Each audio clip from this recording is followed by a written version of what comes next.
Hello YouTube, Alan back, and today I'm just doing kind of a supplemental video to last week's discussion on retro achievements. More specifically, I just want to kind of provide a little bit of details about my setup and how you can kind of maybe set up a device yourself. I'm going the very popular route, and apologies in advance if the quality or the video quality is a little bit iffy.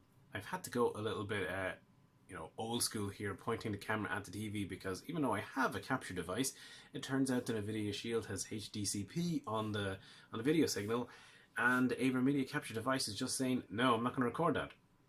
So, first of all, for those that haven't seen it before, this is the Retro Achievements website. And the first thing you got to do if you want to get set up by Retro Achievements is sign in. So, I mean, I'm obviously, or create an account. So, I can't remember, you go home and there's a create new account option. It literally takes a couple of seconds to sign in. All you need is a username, email, and password, and you're pretty much done. Like, as I said, 5 minutes and you're set up. In your account then, if you go to the home page, you'll typically see something like this. So you'll see various people's activity, what people are playing, yada yada yada. You'll see, hang on, Ninja Bear Hugs thing must have arrived, he's got points. You'll see global leaderboards and so on. So, but the meat and potatoes of this is the games. So if you go to the site pages, you'll see a whole bunch of games. And if we just take, for example, the Sega Mega Drive, click on that. We go through, we'll see various games and number of achievements. So here we have the Addams Family has 15 achievements available with 400 points, which means 400 is the max a game can have. And it has a retro ratio of 896. The retro ratio is kind of a secondary thing. It basically is a rough indication of how many people are achieving the achievements in question. So if you look at something like Afterburner 2 here, a lot fewer people are clearly getting the harder achievements because it's got a much higher retro ratio. A good example is a game I've been working on recently, and let's see if I can go down to it. It is, no, I've gone past it. It's Burning Force. So, Burning Force, yeah. It's got a retro ratio of 7,146 or whatever it is. It is a real tough game. It's very much like a... so you get this little overview of the game, and you can see then, when you log in, if you've played a game, you'll see something like this. You'll see your account has 1x achievements, giving you total amount of points and however many retro points. And then you can also have hardcore mode, and I'll explain that in a bit later. Oh, actually, no, I may as well explain it now. So there's two forms of playing. There's softcore and hardcore mode. Yes, quite the names. If you play in softcore mode, you can use emulator enhancements. If you play in hardcore mode, they're disabled. So you'll see these graphs, and these are showing your completion ratio. So in blue is kind of softcore, and the orangey color, that's hardcore. And then you can see the ones with the colored icons, they're the ones that I've unlocked, and you can see how many people have kind of achieved these. Some of them are very, low, which is why it's got. So this one here, it's worth 20 achievement points, but 282 retro points, so that's why it's quite high. And on the side here, you'll see kind of leaderboards and whatnot. So this is a tough one. So a lot of people haven't been scoring a lot of points there. I'm actually doing quite well there. I'm second on that one. That's pretty good. And you'll see points distributions and a whole lot of stuff. If you actually look at your own profile page, you'll see this build up over time. So you'll see site awards, and these are the badges you get for completing a game, for getting all the achievements in a game.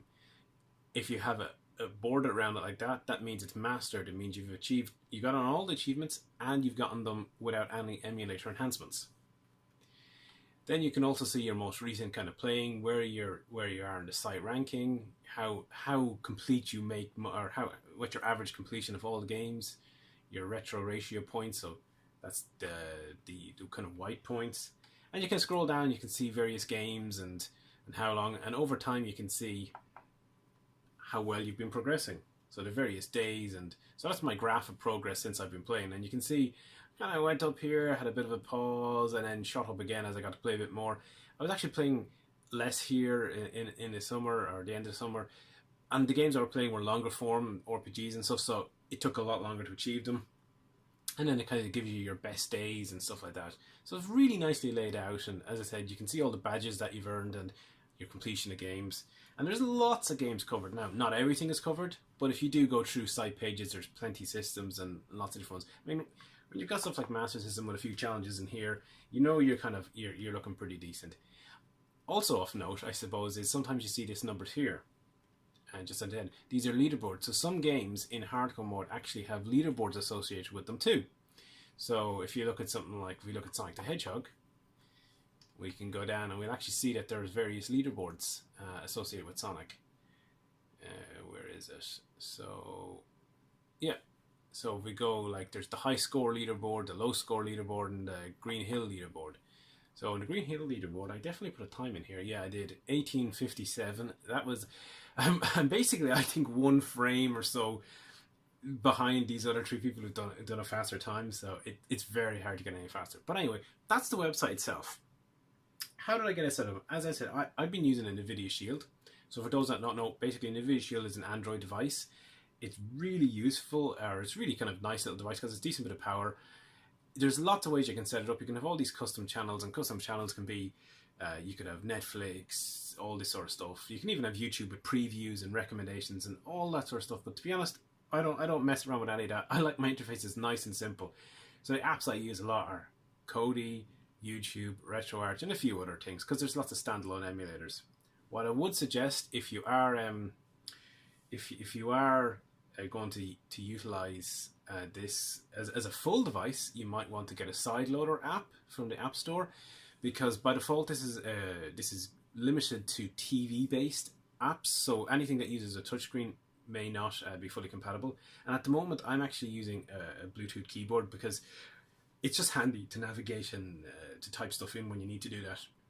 So it's either a USB keyboard or any sort of Bluetooth keyboard will pretty much work. So anyway, that's that.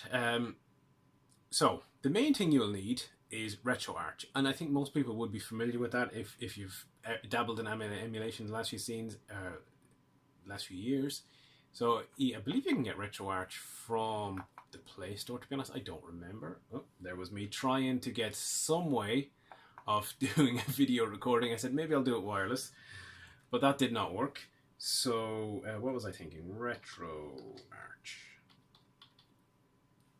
And there we go. You see RetroArch is in the Play Store. Can I get rid of that? Yeah. Now I've installed it, so there's no point going through it again. But just search for it on the Play Store and download it. Now I can switch over to controller now. When you get RetroArch, hello controller. There we go. So a lot of people get intimidated by RetroArch because it's not actually an individual emulator. So if you have a USB stick with a bunch of ROMs, you download RetroArch, you think, great, I'm gonna play my content. Okay, I'll load content. You'll find a directory, wherever, we'll say storage, or we'll say, I don't know, downloads. Wherever you might go to your download, you pick your ROM and it won't do anything. You won't be able to play it. That's because you need to go to the online updater first. RetroArch is basically a shell, and you need to download your cores. So if you go into the cores, you get all the emulators that are available depending on your particular build.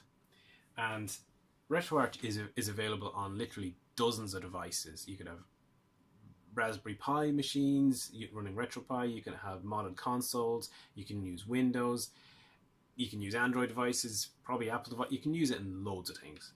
And there's going to be different builds of different emulators for different ones. But as you can see, there's absolutely dozens of them. Now, I'm going to go through a little bit about the ones I use in a bit later. So I would also recommend, though, you do the update core info files, update assets, update databases, and if you wish, you could do, maybe it is in assets. No, not that one. That might be a bad idea, given that I'm using the camera to record. Oh, sorry, the thumbnail updater. You might want to do that too. So you might want to ignore this downloading assets thing. That's actually unfortunate, and I don't know how to cancel it. So when you've got your cores updated, you could actually then start playing games on RetroArch, no problem. But if you want to do retro achievements, what you need to do is scroll into the config settings and go to achievements and do enable achievements, and you enter your username and password, and that's pretty much it at that point. You're pretty much set to go. So if you want, as I mentioned, there's two different modes. There's hardcore mode and softcore mode. So hardcore mode here, it says enable or disable save states, cheats, rewind, pause, and slow motion for all games. I tend to play a lot with the softcore mode, so I disable hardcore mode because, frankly, I end up having to play in session chunks. And plus, there's some achievements that, frankly, I would not want to have to retry, such as, like, it might be defeat the last boss without taking a hit. And it's like, you know, having a save state before the boss and being able to retry and retry it is just so handy to be able to try the actual challenge instead of having to, like, play the whole game to get there again. It's worth noting, though, that some things, such as the save states, don't actually make it a way that you can cheat the achievement. So you can't just say, if it's defeat the last boss without getting hit, you can't keep save stating during the boss and reloading. It'll typically break the trigger. You'll have to have a save state before the boss, and you'll have to play the boss complete. You know, so there are limits, and it is fair, I think, that way. Then there's the leaderboards, which we mentioned, you can turn on and off. And there's these badges and verbose markings. Now, unfortunately, because I've got that downloading assets thing going on, it's going to make it difficult to see. But what I'm going to do for now is try and earn an achievement. So I've turned on hardcore mode, and I'm going to save that configuration. Now, it flashed for a second, configuration save, which just shows you. So I'm going to go to system. So, I never talked about my emulators. I should do that first. So if we go to playlists, yes. So in playlists, these are kind of like your setup per system. And so this kind of also tells you what emulator I use as a default per each device. So for Master System, I use Genesis Plus. For Mega Drive and SG-1000, I think most of the Sega systems I use Genesis Plus GX. It's a very good emulator, except for the 32X, which I use Pico Drive.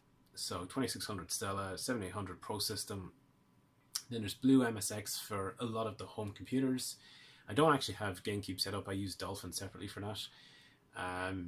Free INTV for Intellivision, Handy for Lynx, VBA Next for Game Boy Advance, Gambetta for Game Boy and Game Boy Color, Quick NES for NES. I don't have DOS, I don't use DOS, but you can set up DOSBox and stuff. Again, Genesis Plus, so Neo Geo's Beetle, Neo Pop. I haven't actually, I have tried the Virtual Jaguar one, but it's very slow, it's not really playable. TurboGrafx Beetle PCE Fast, that actually works quite well. So again, for the computers, Blue MSX. Again, for the Sega system, Genesis Plus, Super Nintendo, SNES 9X, and for PlayStation, PSX Rearmed, which is the same emulator that they're using on the PlayStation Classic system. And then for Game Gear, Genesis Plus. So as you can see, it's just setting up your playlist. To generate a playlist, you actually use this plus, and you can scan directory or scan file, and it'll try and find your ROMs and build up these playlists. And you can probably see I've got these emulator or these system icons, and they're the various playlists as I was going across trying to find one. So we go to Master System, because I know the Master System stuff. So we see we get if you have downloaded the images, or you can build your own images. You get the images as you're going, and let's go a bit faster to a game I know. Let's go to Wonder Boy, because I haven't done many hardcore achievements. That's further down. I got Wonder Boy on here? Oh, I do, yeah. Sorry, there we are. Wonder Boy 3, The Dragon's Trap. So when you press run, it will pop up in the bottom left corner. And again, unfortunately, the downloading assets thing is there. Logged into Retro Achievements. But to be sure, you can bring up your menu. And I've set my menu configuration to be on the Nvidia Shield controller, which is this one here. If I press in the two kind of sticks, L3 and R3, I bring up the menu. You can scroll down. You can do a lot of emulator stuff. There's a lot of configuration options, but most of it you don't have to go into. So achievements then per each game. And you can see it says pause achievements for hardcore. I'm in hardcore mode at the moment. And then you see all the various achievements that are available there. Now again, these are the same that are on the website, so you can obviously see them, and you'll see the little icons. For RetroArch on Android, you don't see the icons. And so all the various achievements, they're all unlocked. I've actually got 100% of the softcore mode on this, but I don't think I got much on hardcore, if anything. Oh, I got one. A boomerang. So we'll go back into the game. I'm going to press start. I'll say new game. I always find it interesting to have continue. I ended up getting stuck in the bloody password screen. So before you spawn to world, now I'm on hardcore. One good thing about hardcore is you can still use fast forward, which is handy. And I assume I'm going to get an achievement for beating the first boss. To be honest, I can't remember because Wonder Boy was one of the first titles I played, and I'm just rushing through now to try and do it. Unfortunately, I've done a few of the easier ones in something like Sonic, which are like collect 20 rings, which would have been a perfect demonstration, but hey ho, I've done that one, so I can't do it.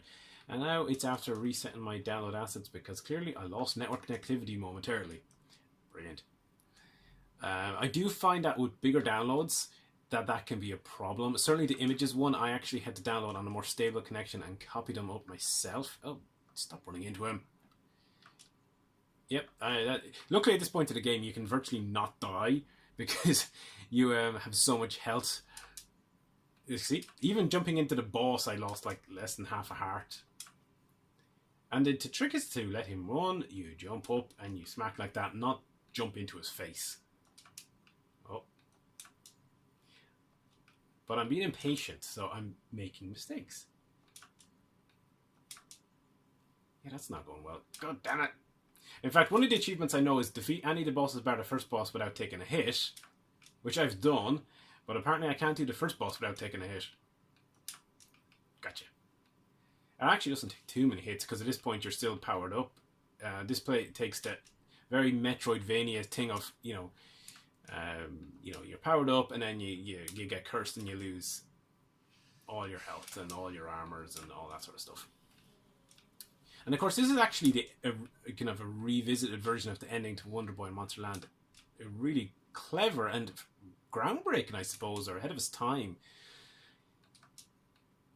Come on. Oh, one more hit. Come on. One more hit to me, more like it. There we go. And nothing popped up, so I'm guessing that might not be an achievement. Now, I know there is an achievement for basically evading the fire for a certain length of time and getting a certain amount of cash. But I'm not great at that one. I did do it, but it took me a few tries. And to be fair, because the assets are down there, normally when you get an achievement...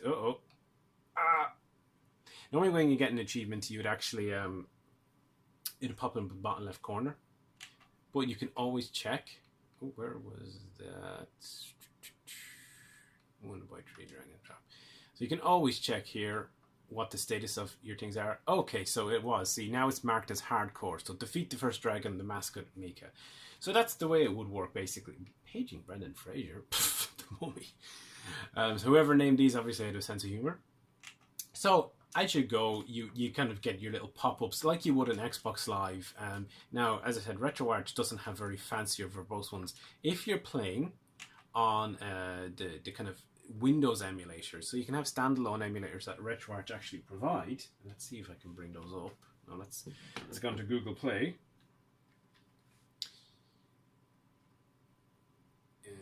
Damn it! How do I get home?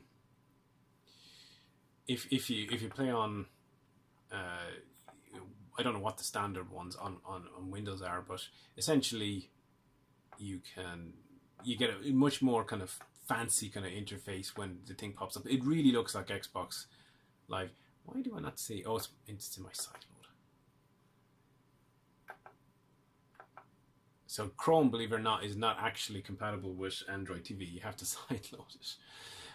So yeah, if you go to downloads, if you want to play on Windows, you can get various emulators specifically designed for retro achievements. They're basically just custom versions of Gen, SNES 9X, and so on, and they work really well. So now if I go back to my account here, we'll see that my last game played has changed, and you can see the mark now on this one, unlocked on hardcore. So that, you can eventually turn them over. So I actually probably will, because I have played Wonder Boy, and with the exception, I think, of defeat a boss without taking a hit, which sometimes, again, is very convenient to have a save state before the boss, because if you take a hit, you can then just restart. You don't get that. So, as I said, it's really easy to get set up. In fact, I would say the only tricky part I found was setting up the BIOS files. So, for most emulators, you don't need anything else other than just download the course and that's it. But for a few of them, you do need to set up. So no, that's not RetroArch. That's music. Cancel that. Yeah, so you need to go into, I think it's config. Yeah, so it's say the PlayStation 1. No, that's not it. That's a config file. Sorry, it must be system. Yeah, so you go into system and you have to set up a few folders for machines. So basically you have the boot up for the machine. The Canon, I don't even know. There are places, resources that will basically give you the boot up for every one of them. And you just copy the folder and place them in there. And that pretty much does it, you know. And there are, again, there's a lot of instructions for RetroArch for setting it up. So if you want to use certain systems like PSX Rearmed, that would be the way to go. But anyway, there you have it. That is really setting up RetroArch, setting up retro achievements. It really is a very straightforward process, and I would strongly encourage anyone to give it a shot because it's good fun and it does sometimes make you rethink how you might play a game. Let's see if I can bring it up for just one example. I've mentioned it on Twitter before, but for some reason the keyboard does not like to Alt-Tab equivalent over multiple icons, kind of swipe that you would have on an Android phone. So I end up having to go the long way. So if you look at, say, we'll go back. We were at Sonic, Site Pages, Master System. Have I got it here? No, I do have it here. So Sonic had some interesting achievements, or ways to play differently. It doesn't look as if it's going to load now. Damn that asset download. Yeah, so a lot of them are standard, complete, you know, they're progression based. Get case emeralds, 1 credit finish the game without dying. But then there's just ones that are a little different, and stuff like this one, Sad Island Ninja. Complete the game with less than 20,000 points. Now that was a very interesting challenge because every time, like, you know, you get rings, you defeat enemies, you get bonuses, like there's so many ways to score. You're much more likely to have hundreds of thousands of points than nearly no points. So I actually had to really rethink how to go about the game to end up with a very low score. So that's the type of way that it can sometimes make you change your mindset on how you attack a game, especially in a case like Sonic, a game that in my case I played a lot, you're very familiar with. And I said, well, I've never tried to play it that way. What would it entail? And so, you know, I think it's really good for that. And as I said in Twitter before, it kind of got me replaying a lot of the games. So I've had my setup before change from essentially, where is it? Whoop, going over. So I had all my systems set up, and now it's like an Nvidia Shield box. Very, very retro, moving that all around our ghetto. So it got me focused. I had all the games, had all the systems, but I just never really got into them. And I found this system encouraged me more to get into them. But anyway, this has gone on far longer than intended, so I'm going to leave it there. Hope you found it helpful, and I'll catch you next time.